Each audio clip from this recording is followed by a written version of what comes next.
तो दोस्तों आज 22 दिसंबर 2021 बुधवार का दिन हो चुका था। फटाफट से बात कर लेते हैं आज शिक्षा विभाग से जुड़ी कुछ ताज़ा खबरों की और कुछ बड़ी खबरों की। नए साल 2022 से केंद्र सरकार रेलवे भर्ती बोर्ड, कर्मचारी चयन आयोग और बैंकिंग कार्मिक चयन संस्थान की भर्ती परीक्षाओं के तौर तरीके बदलने जा रही है। आपको बता दें, कई तरह की सरकारी नौकरियों की भर्ती के लिए होने वाली सामान्य पात्रता परीक्षा की शुरुआत 2022 से होगी। मोदी सरकार राष्ट्रीय भर्ती एजेंसी के जरिए एक कॉमन एलिजिबिलिटी टेस्ट आयोजित करवाएगी, जिसके जरिए सरकारी क्षेत्र में नौकरियों के लिए योग्य उम्मीदवारों को छांटा जाएगा।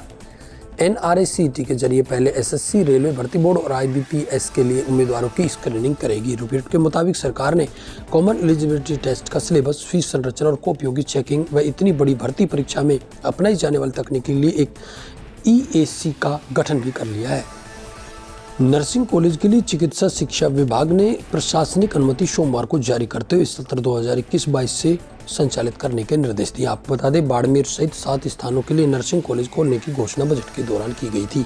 अब इसे अमली जामा पहनाया जा रहा है। आपको बता दें, विशेष तौर पर प्रदेश में 7 स्थान पर नए नर्सिंग कॉलेज इसी सत्र से शुरू होंगे। इनमें भरतपुर, बाड़मेर, धौलपुर, करौली, भीलवाड़ा, पाली व सीकर में नर्सिंग कॉलेज के संचालन की स्वीकृति मिली। आपको बता दें, सभी स्थानों पर इसी सत्र से 60 सीटों पर प्रवेश दिया जाएगा।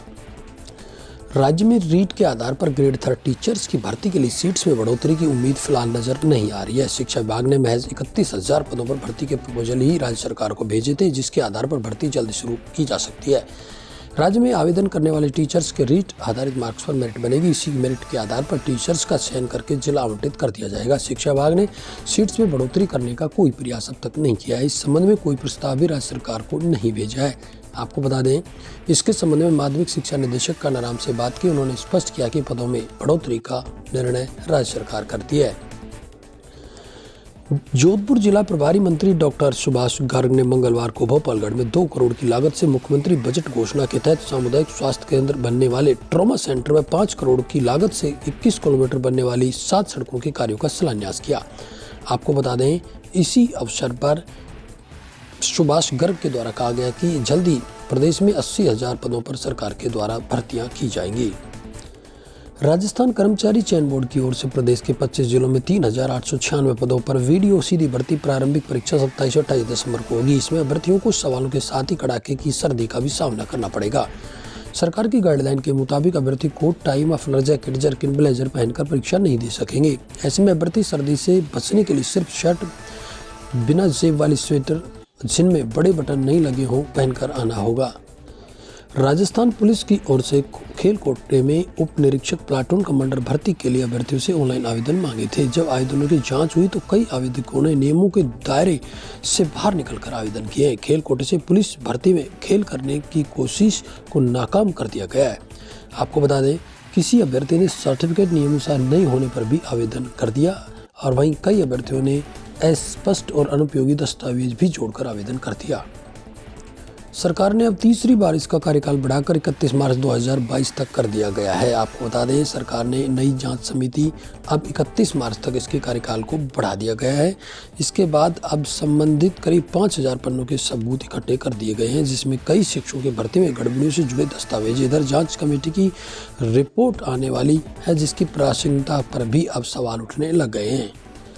शिक्षा विभाग में शीतकालीन अवकाशों के साथ आकस्मिक अवकाश दे हैं अथवा नहीं, इसको लेकर इन दिनों संस्था प्रधानों तथा शिक्षकों में असमंजस की स्थिति बनी हुई है। वैसे वेकेशन अवकाश के साथ आकस्मिक अवकाश नहीं देने का प्रावधान है, लेकिन मध्यावधि तथा शीतकालीन अवकाश वेकेशन अवकाशों की श्रेणी में आते हैं या नहीं, इसको लेकर स्थिति अभी स्पष्ट नहीं है। कई संस्था प्रधान केवल ग्रीष्म अवकाशों को ही वेकेशन अवकाश मानते हैं, तो कई संस्था प्रधान मध्यावधि और शीतकालीन अवकाशों को भी वेकेशन अवकाशों की श्रेणी में मानते हैं। आपको बता दें, कई जानकारों का कहना है कि वित्त विभाग ने 1962 में निदेशक प्राथमिक और माध्यमिक शिक्षा को दिए गए स्पष्टीकरण में केवल ग्रीष्म अवकाश को ही वेकेशन अवकाश माना है। इस तरह मध्यावधि और शीतकालीन अवकाश वेकेशन अवकाश की श्रेणी में नहीं आते। माध्यमिक शिक्षा निदेशालय ने शिक्षक भर्ती परीक्षा 2018 अध्यापक लेवल द्वितीय विषय शिक्षा के विभिन्न विषयों के रिक्त रहे पदों को ध्यान में रखते हुए अभ्यर्थियों की काउंसलिंग का कार्यक्रम तय किया है। शिक्षा निदेशक कानाराम ने बताया कि अंग्रेजी, उर्दू, हिंदी, संस्कृत, सामाजिक अध्ययन के अभ्यर्थियों की काउंसलिंग 27 दिसंबर को होगी। गृह मंत्रालय के तहत DAVP ने केंद्रीय औद्योगिक सुरक्षा बल में हेड कांस्टेबल के 249 पदों पर भर्ती का नोटिफिकेशन जारी किया। आपको बता दें, CISF की हेड कांस्टेबल सामान्य ड्यूटी भर्ती में महिला और पुरुष अभ्यर्थी आवेदन कर सकते हैं। CISF भर्ती नोटिफिकेशन के मुताबिक इस भर्ती के लिए केवल योग्य स्पोर्ट्स पर्सन ही योग्य माने जाएंगे। लैब असिस्टेंट के 1199 पदों के लिए प्रोविजनल चयनित सूची जारी। आपको बता दें, चिकित्सा विभाग ने लैब असिस्टेंट के 1199 पदों के लिए प्रोविजनल चयनित सूची जारी कर दी है। निदेशक मुकुल शर्मा ने बताया कि लैब सूची में से 1103 नॉन ट्राइबल एरिया में तथा 96 TSP एरिया के जिन अभ्यर्थियों को इस संबंध में कोई आपत्ति वे 5 जनवरी तक अपनी आपत्ति भी दर्ज करा सकते हैं। राजस्थान राज्य कर्मचारी महासंघ ने मुख्यमंत्री अशोक गहलोत, शिक्षा मंत्री से रीट के पद 50,000 शीघ्र करने की मांग की। आपको बता दें, कर्मचारी महासंघ के मीडिया प्रभारी ने कहा कि राजस्थान में अध्यापक लेवल 1 व 2 की हजारों पद रिक्त है। शिक्षण व्यवस्था चौपट होती जा रही है। ऐसे में लेवल 1 और 2 की संख्या में BLO भी बना रखे हैं। ऐसे में इन पदों में बढ़ोतरी करना लाजमी है। सरकारी स्कूलों में कक्षा 11-12 के विद्यार्थियों को व्याख्याता के स्थान पर सेकंड व थर्ड ग्रेड के शिक्षक पढ़ा रहे हैं। पद स्वीकृत नहीं होने के कारण सेकंड ग्रेड के शिक्षकों की पदोन्नति की प्रक्रिया भी धीमी चल रही है। इससे हर साल बोर्ड परीक्षाओं का परिणाम भी प्रभावित हो रहा है। आपको बता दें, संबंधित विषय की व्याख्याता नहीं होने के कारण कक्षा 11वीं में छात्रों का पलायन निजी स्कूलों की ओर बढ़ता जा रहा है। दरअसल सरकार की ओर से बड़े स्तर पर स्कूलों को क्रमबद्ध कर दिया गया, लेकिन वहाँ पद आवंटित नहीं किए गए हैं।